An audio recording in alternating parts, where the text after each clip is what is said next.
हाय hello everyone. इस वीडियो के अंदर हम इंपॉर्टेंट केस लॉज देखेंगे doctrine of eclipse, severability and judicial review के। ठीक है, तो ये इंपॉर्टेंट है from perspective of your exam. आप कोई भी एग्ज़ाम दे रहे हों, चाहे आप जुडिशियल का एग्ज़ाम दें या आप कोई भी एंट्रेंस दे, क्लैट दे, DU LLM दे, LLB दे, किसी का भी एग्ज़ाम दे, आपके लिए इंपॉर्टेंट केसेस हैं। ठीक है, तो इससे पहले मैं आपको एक इन्फॉर्मेशन दे दूँ कि आप मेरी कोचिंग ज्वाइन कर सकते हैं ऑनलाइन।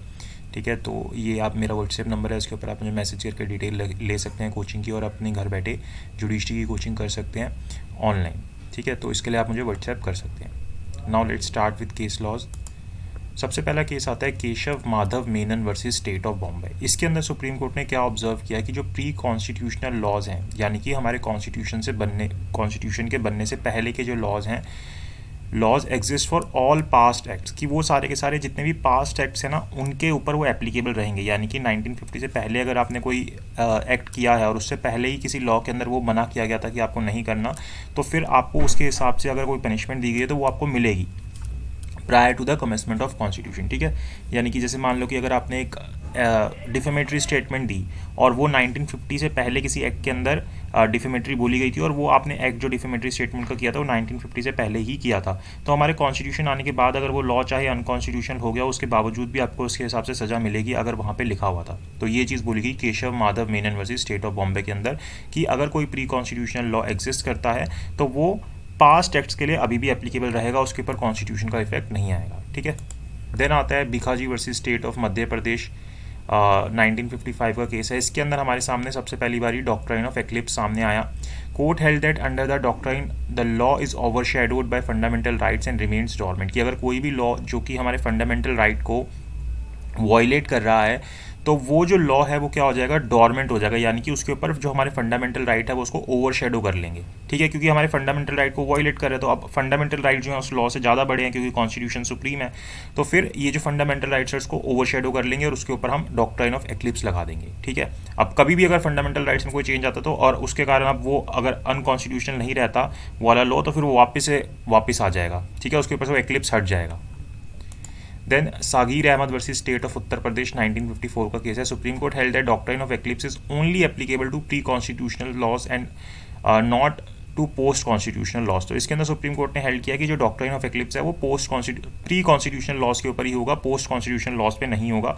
पोस्ट कॉन्स्टिट्यूशनल लॉज अगर आप लेके आते हो और वो वायलेट करते हैं हमारे फंडामेंटल राइट को, तो वो वॉइड एब इनिशियो हो जाएंगे। उसके लिए आप ये नहीं बोलोगे कि उनके ऊपर डॉक्ट्राइन ऑफ एक्लिप्स लगेगा। लेकिन फिर हमारे सामने केस आया state of Gujarat versus Ambika mills का। इसके अंदर सुप्रीम कोर्ट ने ये जो सागीर अहमद केस का व्यू था, जो सागीर अहमद केस के अंदर बोला गया था, इसको मॉडिफाई किया। कोर्ट ने हेल्ड किया कि चाहे पोस्ट कॉन्स्टिट्यूशनल लॉज हो चाहे प्री कॉन्स्टिट्यूशनल लॉज हो, और जो कि फंडामेंटल राइट्स को के साथ इनकंसिस्टेंट हो, वो वाइड एब इनिशियो नहीं होंगे सभी पर्पसेस के लिए, तो डॉक्ट्राइन ऑफ एक्लिप्स जो है वो पोस्ट कॉन्स्टिट्यूशनल लॉज के ऊपर भी एप्लीकेबल रहेगा। ये चीज़ बोली state of Gujarat versus Ambika mills, AIR 1974 के अंदर इंपॉर्टेंट केस है, ये आपके एग्जाम में पूछा जा सकता है। ठीक है, then RMDC versus union of India, AIR 1957। The supreme court elaborately discuss the doctrine of severability. तो अभी हमने डॉक्ट्राइन ऑफ कौन सा देखा था, एक्लिप्स देखा था। अब यहाँ पे कौन सा डॉक्ट्राइन डिस्कस हो रहा है, सीवरेबिलिटी का डॉक्ट्राइन डिस्कस हो रहा है। तो यहाँ पे सुप्रीम कोर्ट ने डॉक्ट्राइन ऑफ सीवरेबिलिटी को एलोबरेटली डिस्कस किया and held that when after removing the invalid portion what remains is a complete code, then there is no necessity to declare the whole act void. कि अगर एक act है उसके अंदर कोई particular provision हमारे fundamental right को violate कर रहा है, तो आप सिर्फ उसको हटा दो, बाकी जो एक्ट है अगर उसको हटाने के बाद अभी भी इफेक्टिव रहता है, तो बाकी जो एक्ट है वो हमारे लिए एप्लीकेबल रहेगा, उसमें से एक वो पर्टिकुलर प्रोविजन जो है वो एप्लीकेबल नहीं रहेगा। इसको हम क्या बोलते हैं, डॉक्ट्राइन ऑफ सीवरेबिलिटी। सीवरेबिलिटी मतलब जो एक चीज़ है उसको आपने सीवियर कर दिया, अलग कर दिया। ठीक है, देन आता है Romesh Thappar versus state of Madras 1950 का केस है। इसके अंदर सुप्रीम कोर्ट ने क्या हेल्ड किया, supreme court held that where the law authorizes restrictions on fundamental rights which is wide enough to cover restrictions both with in and without the limits provided by constitution and it is not possible to separate the two, then whole law is to be struck down. तो यानी कि ये जो doctrine of सीवरेबिलिटी वाली बात है ना, उसी के लिए बोल रहे हैं कि अगर आप किसी पर्टिकुलर प्रोविजन, अगर कोई अनकॉन्स्टिट्यूशनल है और उस पर्टिकुलर प्रोविजन को आप उस लॉ में से हटा नहीं पा रहे, तो फिर आप क्या करोगे, पूरे के पूरे लॉ को ही आप स्ट्रक डाउन कर दोगे, क्योंकि वो एक पर्टिकुलर प्रोविजन नहीं हट पा रहा उस लॉ में से, तो अब आप उस पूरे लॉ को नहीं चला सकते, तो इसलिए आपको पूरे के पूरे लॉ को क्या करना है, स्ट्रक डाउन करना है। तो वहाँ पर फिर आपका डॉक्ट्राइन ऑफ सीवरेबिलिटी काम नहीं करेगा। ठीक है, then comes our next case Kihoto Hollohan versus Zachillhu AIR 1993। इसके अंदर सुप्रीम कोर्ट ने हेल्ड किया कि जो 10th शेड्यूल है माइनस पैरा 7 की 10 शेड्यूल में से सिर्फ आप पैरा 7 निकाल दो तो वो जो है बाकी का जो शेड्यूल है 10 शेड्यूल वो वैलिड रहेगा और कॉन्स्टिट्यूशन रहेगा। The remaining provisions of 10th schedule are complete in themselves and workable. तो वो जो है वो अभी भी आपके इफेक्टिव रहेंगे, सिर्फ पैरा 7 जो है वो इफेक्टिव नहीं रहेगा। ठीक है, ये चीज़ जो हम आर्टिकल 31 या ये सब आर्टिकल्स देखेंगे वहाँ पे भी इसको डिटेल के अंदर देखेंगे। Then Kesavananda Bharati versus state of Kerala. अगर ये केस ना आए तो कोई भी I think supreme court constitution की कोई भी टॉपिक पूरा तो होता नहीं है, हर एक चीज़ के अंदर ये आता है। 1973 का केस है, पावर ऑफ जुडिशियल रिव्यू की बात की गई है। तो एक हमने doctrine of eclipse, doctrine of severability और जुडिशियल रिव्यू देख रहे हैं। तो यहाँ पे जुडिशियल रिव्यू की पावर की बात की गई।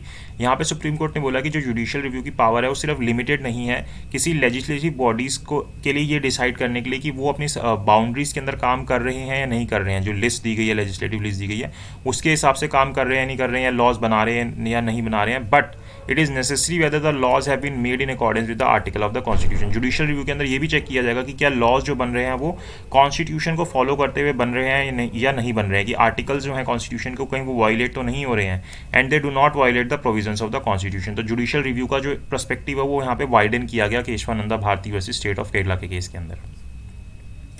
Then comes L Chandra Kumar versus union of India, 1997 का केस है। The supreme court reiterated the powers of the judicial review. Again here supreme court has reiterated, यानी कि दोबारा से वही बात बोली जो केशवानंद भारती वाले केस के अंदर बोली थी कि जो हमारा सुप्रीम कोर्ट है और हाई कोर्ट है उनके पास जुडिशियल रिव्यू की पावर है under article 32 and article 226 respectively. और ये basic structure of the constitution के अंदर आता है और इसको आप टर्मिनेट नहीं कर सकते किसी भी स्टैच्यूटरी अमेंडमेंट के थ्रू, जो कि हम आर्टिकल 368 के थ्रू करते हैं। आर्टिकल 368 ही यूज़ होता है अमेंडमेंट के लिए, तो उसके थ्रू हम अमेंडमेंट करके इस चीज़ को रिमूव नहीं कर सकते, जुडिशियल रिव्यू को रिमूव नहीं कर सकते हमारे कॉन्स्टिट्यूशन के अंदर से, क्योंकि ये बेसिक स्ट्रक्चर है और बेसिक स्ट्रक्चर को हम कभी भी चेंज नहीं कर सकते। देन अब हमारा ये आखिरी केस है Praveen Kumar versus union of India, AIR 2020। The constitutional courts while exercising their powers of judicial review would not assume the role of appellate authority की। ठीक है, वहाँ पे वो सिर्फ एक अपीलेट अथॉरिटी के रोल को नहीं करेंगे जब जुडिशियल रिव्यू कर रहे होंगे वो, जो कौन कॉन्स्टिट्यूशनल कोर्ट्स है यानी कि सुप्रीम कोर्ट या high court. Their jurisdiction is circumscribed by limits correcting errors of law, की उनकी जुरिडिक्शन क्या है जुडिशियल रिव्यू के अंदर कि वो जो एरर्स हैं लॉ के अंदर उसको करेक्ट करेंगे। Procedural errors leading to manifest injustice और violation of principles of natural justice, की अगर कोई प्रोसीजर लॉ के अंदर कोई गलती है या जिसके कारण आपके नेचुरल जस्टिस का प्रिंसिपल नहीं आ पा रहा, तो ऐसी कोई गलती है तो उसको ठीक करेंगे जुडिशियल रिव्यू के अंदर। जुडिशियल रिव्यू कोई ये नहीं है कि आप उसको एज अपीलेट अथॉरिटी की तरह यूज़ करोगे जुडिशियल रिव्यू के अंदर। ये चीज़ बोली Praveen Kumar versus union of India के अंदर। तो ये हमारे इंपॉर्टेंट केसेज, ये सारे ही इंपॉर्टेंट है इन 3-4 टॉपिक्स के लिए।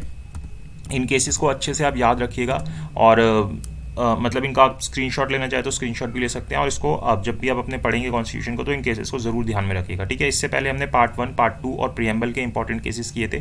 देन ये जो केसेस हैं हमारे किससे रिलेटेड हैं, doctrine of eclipse, severability and judicial review से रिलेटेड केसेस हैं। आई होप आपको समझ आया टॉपिक। अगर आपको कोई डाउट है तो आप मुझे कमेंट बॉक्स में कमेंट कर सकते हैं, और वीडियो अच्छी लगी तो लाइक कीजिएगा, शेयर कीजिएगा एंड चैनल को सब्सक्राइब जरूर कीजिएगा। Thank you so much for watching this video.